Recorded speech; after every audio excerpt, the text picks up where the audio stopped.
Բարսալեռնային տարածաշրջանի կարգավիճակը հատուկ փաստաթուղթ է, որով շրջանի նաև Վրաստանի այլ բարսալեռնային տարածաշրջաններում ապրող բնակիչները ըստ նոր ընթացիկ տարում ընդունված օրենքի օգտվում են մի շարք արտոնություններից։ Այդ օրենքի սահմաններում բարձրացան աշխատողների աշխատավարձերը, այդ թվում ուսուցիչների ու բժիշկների։ Օրենքի ընդունումը հատկապես նպաստավոր եղավ թոշակառուների համար, որոնց թոշակները ավելացան նախ 20, ապա 36 լարիով։ Այսինքն 160 լարի թոշակ ստացող քաղաքացին այսօր ստանում է 216 լարի։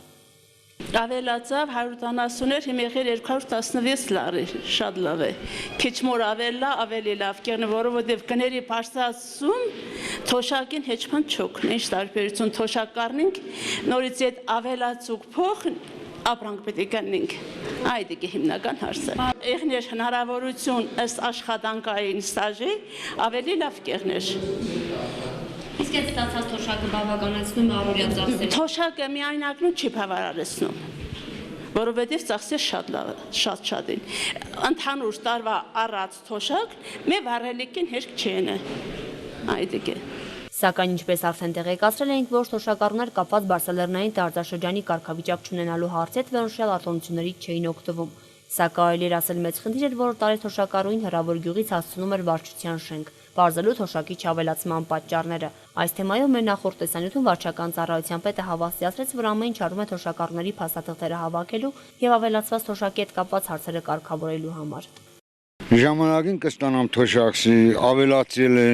հեչ մեկ անգադում չունիմ, բողոք չունիմ, ինձ շատ կաբրեմ է թոշակ։ Իսկ գյուղում բոլոր թոշակառուներն են ստանում, թե կամ մարդիկ, որ թոշակները չի ավելացել։ Կամ մարդիկ, որ չեն ավելացել, ինչ որ խնդիրներ կա իրենց թղթերի հաստատքների համար։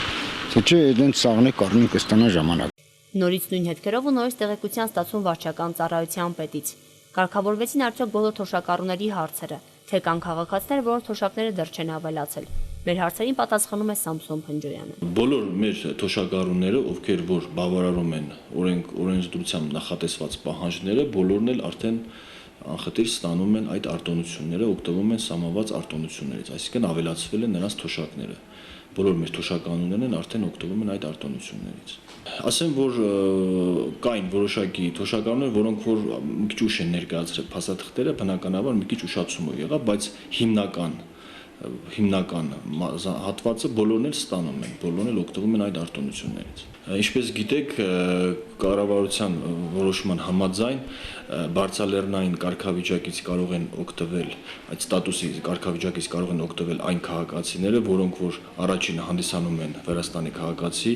գրանցված են բարձրալեռնային տարածաշրջանում եւ տարվա ընթացքում 9 ամսից ավել մշտական բնակվում են բարձրալեռնային տարածաշրջանում։ Այսինքն այդ 3 կատեգորիան եթե բավարարում են, բնականաբար կարող են ստանալ բարձրալեռնային կարգավիճակ։ Բնականաբար այն բոլոր արտոնությունները, որոնք որ օրենքով նախատեսված է, արդեն օգտվում են, բոլորն էլ արդեն օգտվում են այդ արտոնություններից։ Յուրաքանչյուր թոշակառուի համար թոշակի նույնիսկ մի քանի լարու ավելացումը հարկավոր է, որովհետև թոշակառու ասվածը խոսում է տարեց մարդու մասին, իսկ եթե ոչ տարեց, ապա այդ թոշակի խիստ կարիք ունեցող մեկի։ Եվ կարևոր է, որ պետությունն աշխատում է այդ ուղղությամբ հնարավոր միջոցներով ավելացնում քաղաքացիների թոշակները։